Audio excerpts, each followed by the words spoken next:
राधे राधे, हरे कृष्ण। आप सभी का दिन शुभ हो। प्रिय श्रोताओं, आज षठ तिला एकादशी की पावन कथा को शुरू करने से पहले हम आपको एक ऐसे भक्त का प्रेरक प्रसंग सुनाते हैं जिसकी सच्ची श्रद्धा और अटूट विश्वास ने भगवान की कृपा को स्वयं अपने जीवन में उतरते हुए देखा। यह प्रसंग केवल एक कहानी नहीं है, बल्कि उन सभी भक्तों के लिए एक संदेश है जो मन में कोई प्रश्न, दुख या फिर निराशा लेकर आज प्रभु की शरण में आए हैं।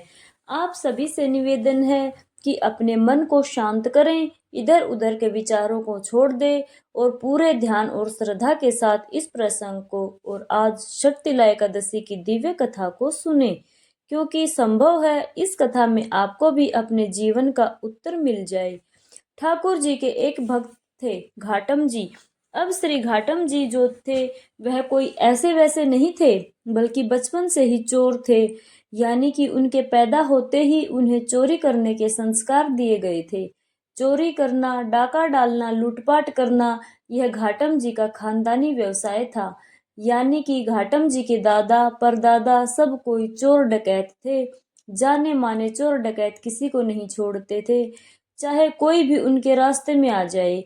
उन्होंने कभी भी 1 रुपए की चीज तक बाजार से नहीं खरीदी। जितना भी सामान उनके घर पर था वह सब लूटपाट का ही था। यहाँ तक कि उनके घर में कभी खाना तक नहीं बना, कभी भोजन नहीं बना।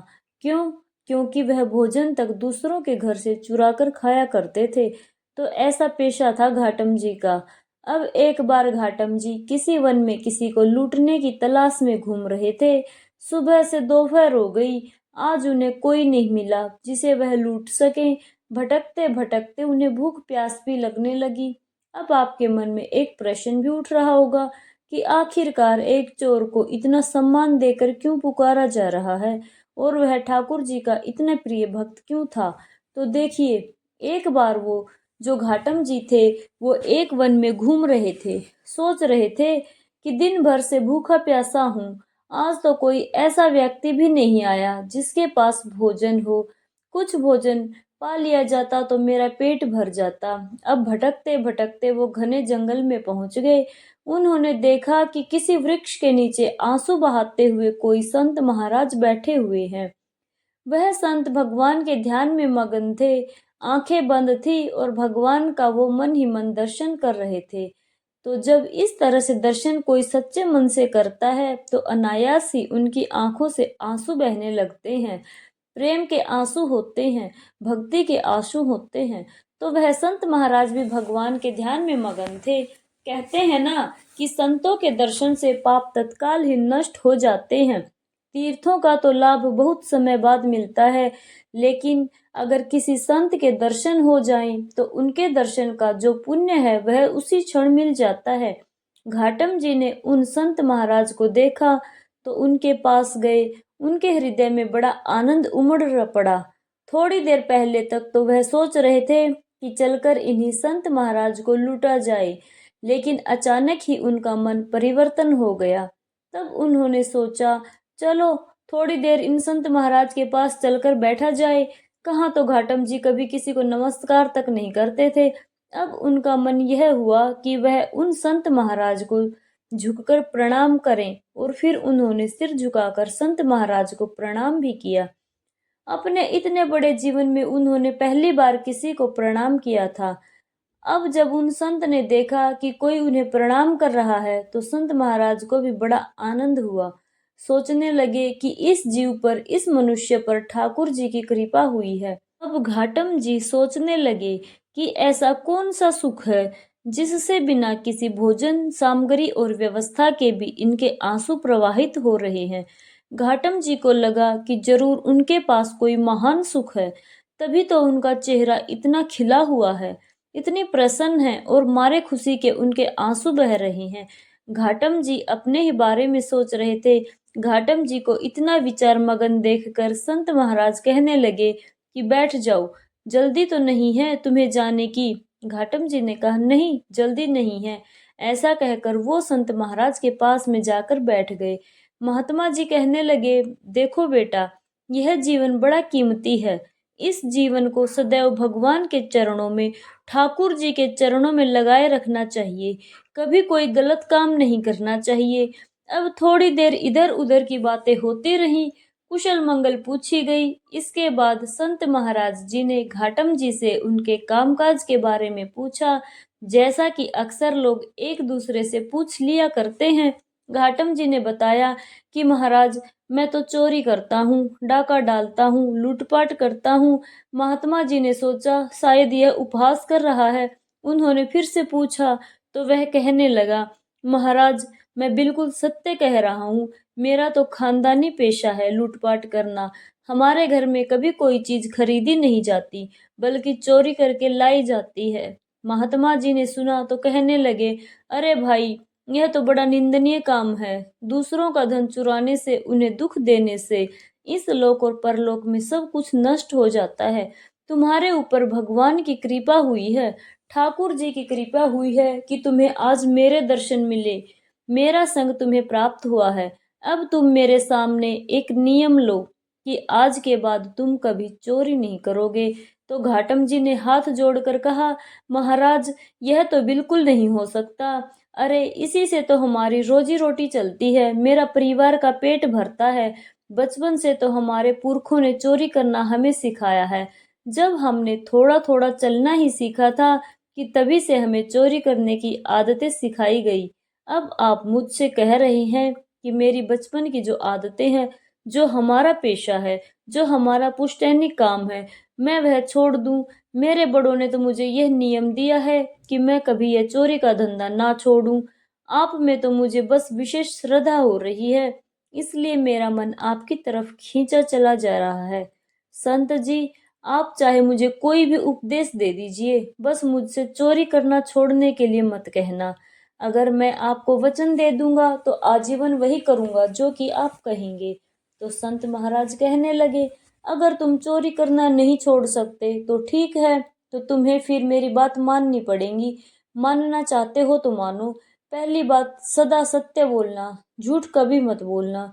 चाहे तुम कितना भी गलत काम क्यों ना कर रहे हो, तुम्हें झूठ बिल्कुल नहीं बोलना है। दूसरी बात, साधु संतों की सेवा में रुचि रखना। जैसा भी तुमसे बन पड़े, जो कुछ भी तुम्हारे पास हो, चाहे लूटपाट का हो या चोरी का हो, उसी से तुम साधु सेवा में रुचि रखना। जब भी कोई संत दिखाई दे तो उन्हें प्रणाम करना और उनसे कभी रुष्ट होकर क्रोध में बात बिल्कुल मत करना।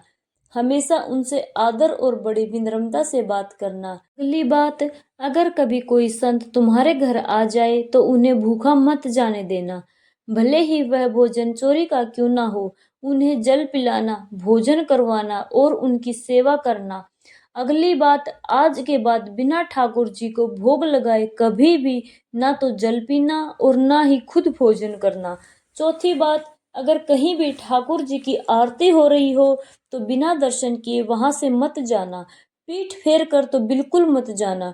घाटम जी को संत महाराज की यह बातें पसंद आई। पसंद इसलिए आई क्योंकि उन्होंने उसे चोरी करना बंद करने के लिए बिल्कुल नहीं कहा था, बल्कि अन्य उपदेश ही दिए थे जो कि उसके लिए करने बहुत आसान थे। उसे तो चोरी छोड़ना बड़ा मुश्किल काम लग रहा था।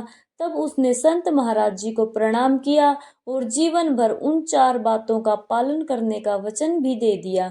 इसके बाद घाटम जी संत महाराज को प्रणाम करके अपने घर आ गए।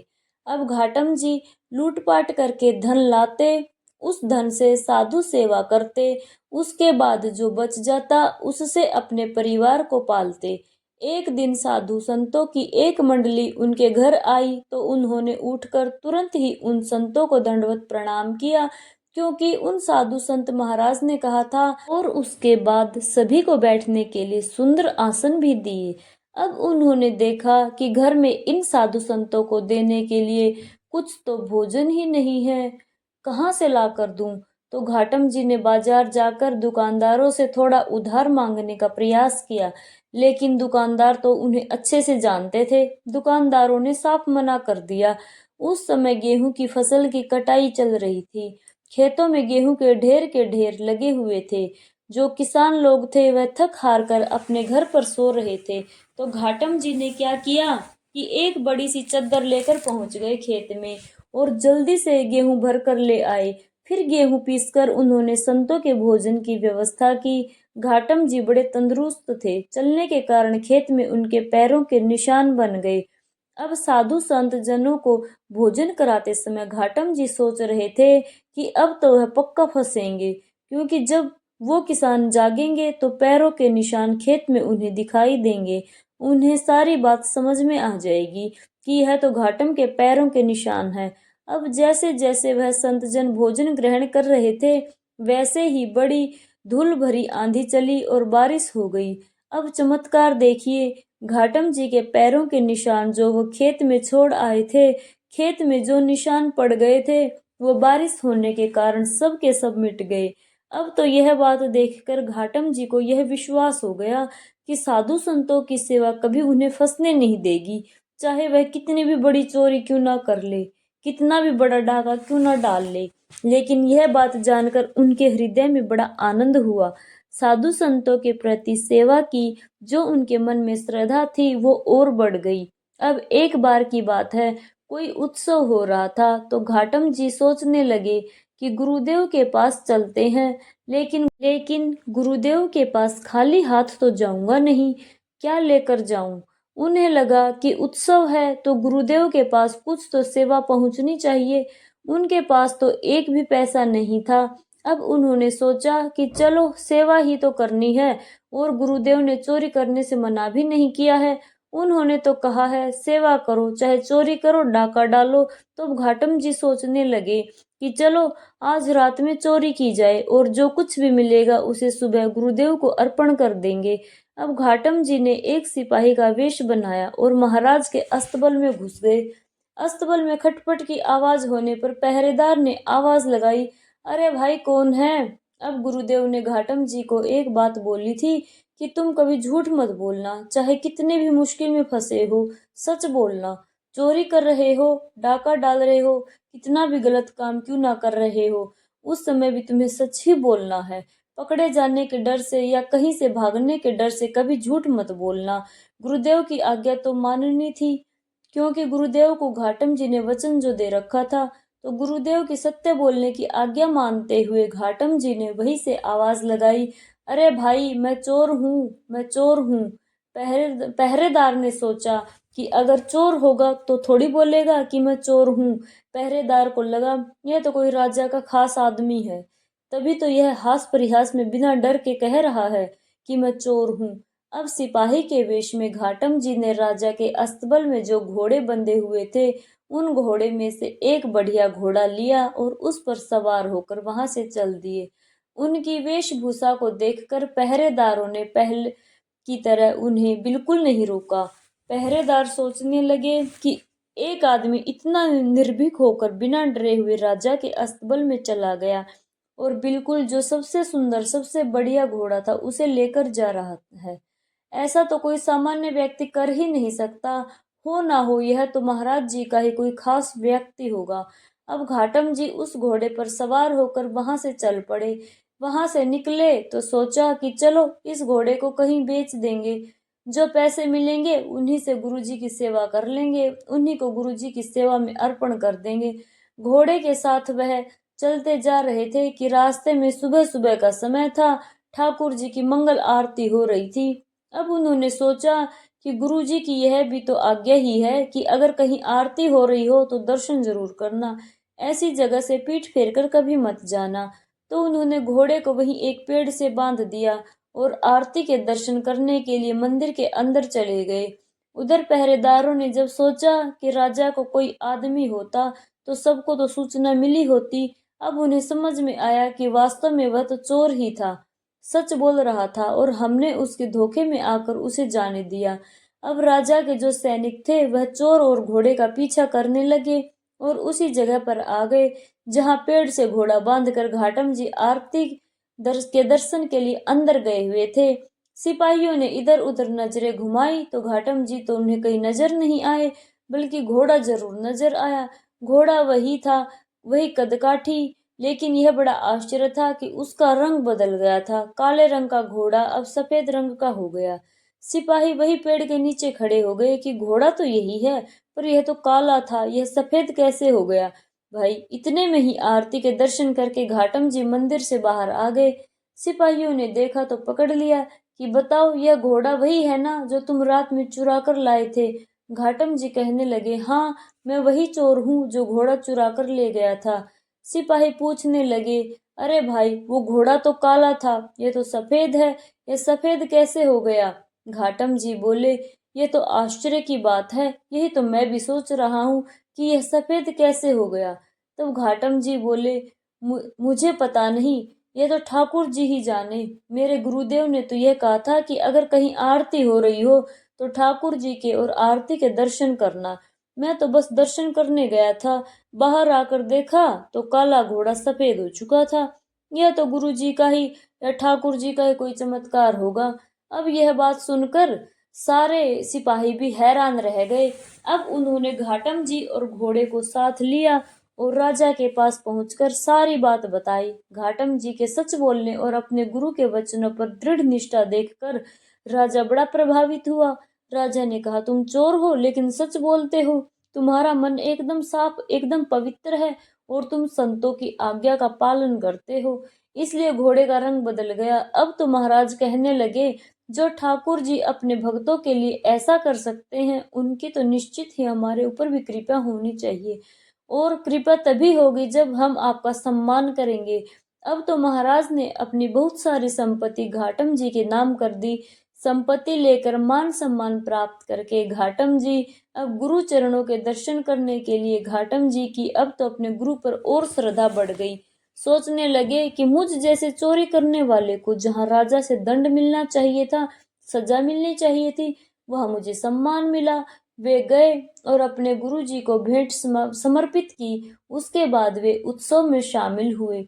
फिर उन्होंने दृढ़ निश्चय करके गुरुदेव से कहा, गुरुजी, आपने जो मुझसे पहली बार चोरी करने के लिए मना किया था, आज से मैं नियम लेता हूँ कि अब मैं अपने पूरे जीवन कभी चोरी नहीं करूंगा। आपकी कृपा से अब मुझे पता चल गया है कि जो काम मैं अब तक करता था वह तो बड़ा गलत काम था। घाटम जी ने अब निश्चय कर लिया कि वह कभी चोरी नहीं करेंगे। घाटम जी को अब सत्संग सुनते और साधुओं की सेवा करते हुए बहुत दिन बीत गए थे। उनके मन में आया कि ठाकुर जी कैसे दिखते हैं, कभी उनसे मिलना भी तो चाहिए। इतने समय से मैं ठाकुर जी की सेवा कर रहा हूँ, आज तक मैंने तो कभी उनके दर्शन ही नहीं किए। अब तो मैं ठाकुर जी से मिलकर ही रहूंगा। इस तरह वो ठाकुर जी को ढूंढने लगे। ठाकुर जी कहीं नहीं मिले तो घाटम जी को अब गुस्सा आ गया। एक दिन उन्होंने ठाकुर जी से बड़ा नाराज होकर कहा, ठाकुर जी, एक बात तो बताइए, पहले मैं बिना स्नान किए भोजन पाता था, अब मैं आपके लिए स्नान करने के बाद भोजन पाता हूँ और पहले आपको अर्पित करता हूँ, उसके बाद स्वयं खाता हूँ। पहले मैं कभी कंठी माला नहीं पहनता था, कभी तिलक नहीं लगाता था, पूजा नहीं करता था। अब मैं आपके लिए अपने गले में कंठी भी धारण करता हूँ, माथे पर तिलक भी लगाता हूँ। किसके लिए करता हूँ ठाकुर जी? आपके लिए ही तो ना, आपको प्राप्त करने के लिए ही तो करता हूँ प्रभु जी। मैं इतने समय से यह सब कर रहा हूँ, आप मेरे लिए क्या कर रहे हैं बताइए। अब आप मुझे यह बताइए कि आप मुझे कब दर्शन देंगे। वह मन ही मन ठाकुर जी से बात कर रहे थे कि इतनी ही देर में उनकी बात सुनकर ठाकुर जी तत्काल प्रकट हो गए। अब जिस पर ठाकुर जी की कृपा हुई हो, भला वह भवसागर के बंधन में बंधा कैसे रह सकता है। ठाकुर जी ने घाटम जी को ताड़ दिया और उसी क्षण उन्हें मोक्ष प्राप्त हो गया और वे ठाकुर जी के धाम बैकुंठ लोक को चले गए। सत्संग के प्रभाव से घाटम जी का पूरा जीवन बदल गया। कहाँ तो वह पहले बचपन से ही चोरी करते थे, हर समय यह सोचा करते थे कि आज कहाँ जाकर चोरी करनी है, आज किसको लूटना है, कहाँ से भोजन चुराना है, कहाँ से सोना चांदी लूटना है। अब कहाँ वे हर समय यह सोचा करते कि ठाकुर जी की सेवा कैसे करनी है, ठाकुर जी को कैसे पाना है। इस तरह से जब उनके मन में ठाकुर जी के प्रति लगन लगी तो आखिरकार उन्होंने ठाकुर जी को पा ही लिया। और यह सब हुआ अच्छी संगत के कारण। अगर साधु संत जनों के संगत में रहेंगे और सत्संग सुनेंगे तो इसी तरह से भगवान को पाने की हमारी मन में जो इच्छा है, जो लगन है, वह और बढ़ जाएगी। सभी प्रेम से बोलिए ठाकुर जी की जय। अब सुनिए षटतिला एकादशी की कथा। भगवान श्री कृष्ण के श्री मुख से एकादशियों का महात्म्य सुनकर श्रद्धा पूर्वक उन्हें प्रणाम करते हुए धर्मराज युधिष्ठिर ने कहा, हे केशव, आपके श्रीमुख से एकादशियों की कथाएं सुनकर मुझे असीम आनंद की प्राप्ति हुई है। हे मधुसूदन, कृपा कर अन्य एकादशियों का महात्म्य सुनाने की भी कृपा करें। तब श्री कृष्ण कहने लगे, हे धर्मराज, अब मैं माघ मास के कृष्ण पक्ष की षटतिला एकादशी व्रत की कथा सुनाता हूँ। ध्यान पूर्वक श्रवण करो।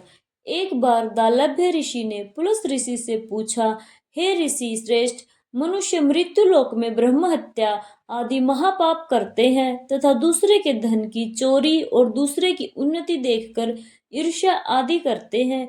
ऐसे महान पाप मनुष्य क्रोध, ईर्ष्या, आवेग या फिर मूर्खतावश करते हैं। इसके बाद शोक करते हैं कि हाय, यह हमने क्या किया।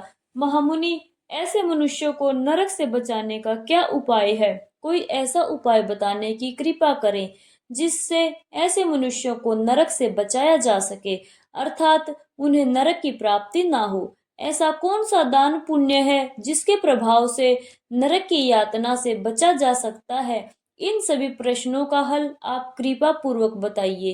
तब दालभ्य ऋषि की बात सुनकर पुलुस ऋषि ने कहा, हे मुनि श्रेष्ठ, आपने मुझसे अत्यंत गुड प्रश्न पूछा है। इससे संसार में मनुष्य का बहुत लाभ होगा।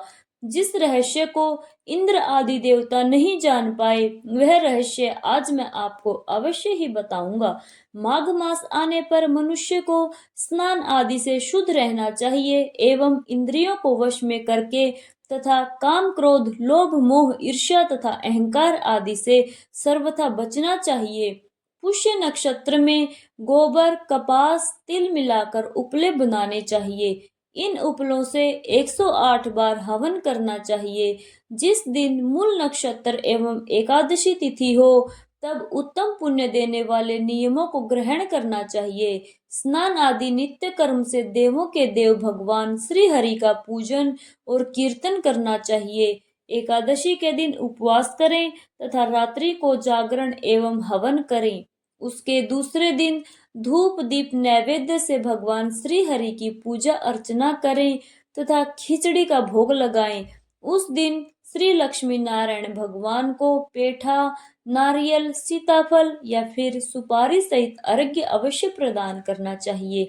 इसके बाद उनकी स्तुति इस प्रकार करें, हे जगदीश्वर, आप निराश्रितों को शरण देने वाले हैं। आप संसार में डूबे हुओं का उद्धार करने वाले हैं। हे कमल नयन, हे मधुसूदन, हे जगन्नाथ, हे पुंडरीकाक्ष, आप श्री लक्ष्मी जी सहित मेरे इस तुच्छ अर्घ को स्वीकार कीजिए। इसके बाद ब्राह्मण को जल से भरा घड़ा एवं तिल दान करने चाहिए। यदि संभव हो तो ब्राह्मण को गौ और तिल का दान देना चाहिए। इस प्रकार मनुष्य जितने तिलों का दान करता है, वह उतने ही सहस्त्र वर्ष स्वर्ग में वास करता है।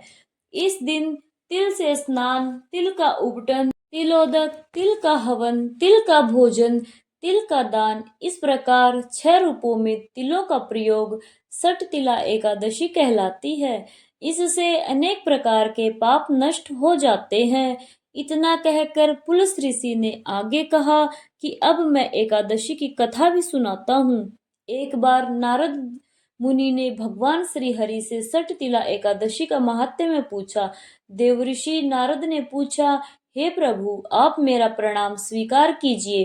षटतिला एकादशी के उपवास का क्या पुण्य है, उसकी क्या कथा है, कृपा पूर्वक मुझसे कहिए। नारद जी की प्रार्थना सुनकर भक्त वत्सल श्री हरि ने कहा, हे नारद, मैं तुम्हें प्रत्यक्ष देखा सत्य वृतांत सुनाता हूँ, कृपया ध्यान पूर्वक श्रवण करो। बहुत समय पहले मृत्यु लोक में एक ब्राह्मणी रहती थी। वह सदा व्रत उपवास किया करती थी। एक बार 1 मास तक वह उपवास करती रही, जिस कारण उसका शरीर बहुत दुर्बल हो गया। वह अत्यंत बुद्धिमान थी, किंतु उसने कभी भी देवताओं तथा ब्राह्मणों के निमित्त अन्न आदि का दान नहीं किया। मैंने चिंतन किया, इस ब्राह्मणी ने उपवास आदि से अपना शरीर तो पवित्र कर लिया है तथा इसको वैकुंठ लोक भी प्राप्त हो जाएगा, अन्य दान पुण्य तो इसने बहुत किए, किंतु इसने कभी अन्न दान नहीं किया है। अन्न के बिना जीवन की तृप्ति होना कठिन है। ऐसा चिंतन कर मैं मृत्यु लोक में गया तथा उस ब्राह्मणी से अन्न की भिक्षा मांगी। इस पर उस ब्राह्मणी ने कहा, हे योगीराज, आप यहाँ किस लिए पधारे हैं? तब मैंने कहा, मुझे भिक्षा चाहिए। इस पर उसने मुझे मिट्टी का एक डला उठाकर दे दिया। मैं उस मिट्टी के डले को लेकर स्वर्ग लौट आया। कुछ समय बीतने पर वह ब्राह्मणी शरीर त्याग कर स्वर्गलोक को आई। मिट्टी के डल्ले के प्रभाव से उसे उस स्थान पर एक आम के वृक्ष सहित घर तो मिल गया, किंतु उसने उस घर को अन्य वस्तुओं से खाली पाया। वह घबराई हुई मेरे पास आई और मेरे पास आकर हाथ जोड़कर बोली, हे प्रभु, मैंने तो अनेक व्रत आदि से आपका सदैव पूजन किया है, किंतु इसके बाद भी मेरा घर वस्तुओं से खाली है। इसका क्या कारण है प्रभु? तब मैंने उससे कहा कि तुमने अपने जीवन में कभी अन्नदान नहीं किया है। अब तुम अपने घर जाओ तथा जब देव स्त्रियां तुम्हें देखने आए तब तुम उनसे सटतिला एकादशी व्रत का माहात्म्य और उसका विधि विधान पूछ लेना। जब तक वह ना बताए तब तक द्वार नहीं खोलना। प्रभु के ऐसे वचन सुनकर वह अपने घर गई तथा जब देव स्त्रियां आई तथा द्वार खोलने के लिए कहने लगी, तब उस ब्राह्मणी ने कहा, यदि आप मुझे देखने आई हैं तो पहले मुझे सटतिला एकादशी का माहात्म्य बताइए। तब उनमें से एक देव स्त्री ने कहा, यदि तुम्हारी ऐसी इच्छा है तो ध्यान पूर्वक सुनो। मैं तुमसे एकादशी व्रत एवं उसका महात्म्य विधान सहित कहती हूँ। फिर जब उस देव स्त्री ने सटतिला एकादशी का महात्म्य सुना दिया, तब उस ब्राह्मणी ने भी द्वार खोल दिया। देव स्त्रियों ने ब्राह्मणी को सभी स्त्रियों से भिन्न पाया। उस ब्राह्मणी ने भी देव स्त्रियों के कहे अनुसार सटतिला एकादशी का उपवास किया तथा उसके प्रभाव से उसका घर धन धान्य से भर गया। भगवान श्री कृष्ण कहने लगे, अतः हे धर्मराज, मनुष्यों को अज्ञान को त्याग कर सटतिला एकादशी का उपवास अवश्य करना चाहिए। इस एकादशी व्रत के करने वालों को जन्म जन्मांतर की निरोगता प्राप्त हो जाती है। इस उपवास से मनुष्य के सभी पाप नष्ट हो जाते हैं। कथा का सार यह है कि सटतिला एकादशी उपवास करने से जहाँ हमें शारीरिक पवित्रता प्राप्त होती है, वहीं अन्न तिल आदि दान करने से धन धान्य में भी वृद्धि होती है।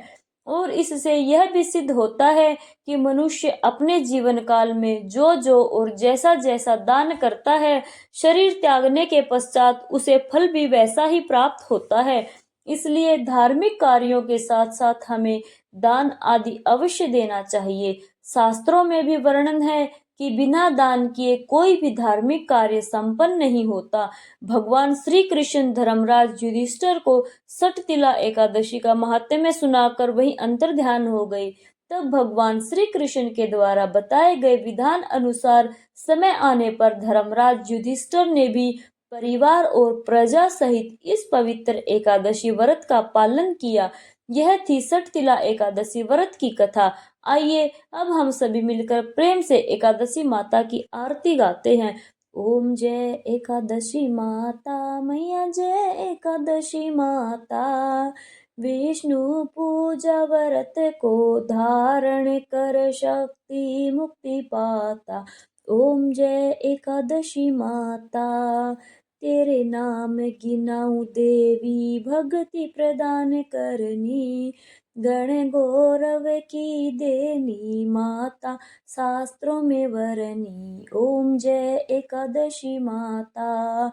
मार्गशीर्ष के कृष्ण पक्ष की उत्पन्ना, विश्व तारिणी जन्म शुक्ल पक्ष में हुई मोक्षदा मुक्ति दाता। बन आई जय एकादशी माता। पोष के कृष्ण पक्ष की सफला नामक है, शुक्ल पक्ष में हो पुत्र दा आनंद अधिक रहे। ओम जय एकादशी माता। नाम सटतिला माघ मास में कृष्ण पक्ष आवे, शुक्ल पक्ष में जया कहावे, विजय सदा पावे। जय एकादशी माता।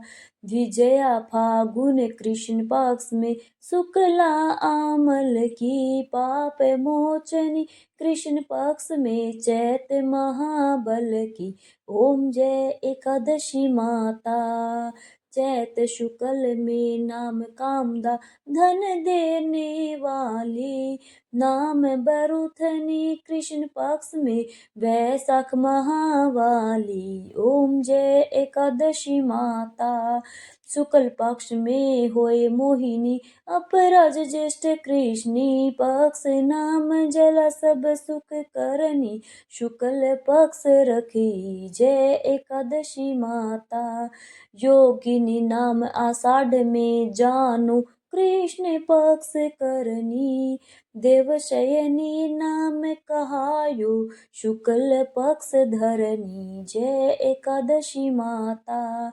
कामिका श्रावण मास में आवे, कृष्ण पक्ष कहिए, श्रावण शुक्ल होए पवित्र आनंद से रहिए जय एकादशी माता।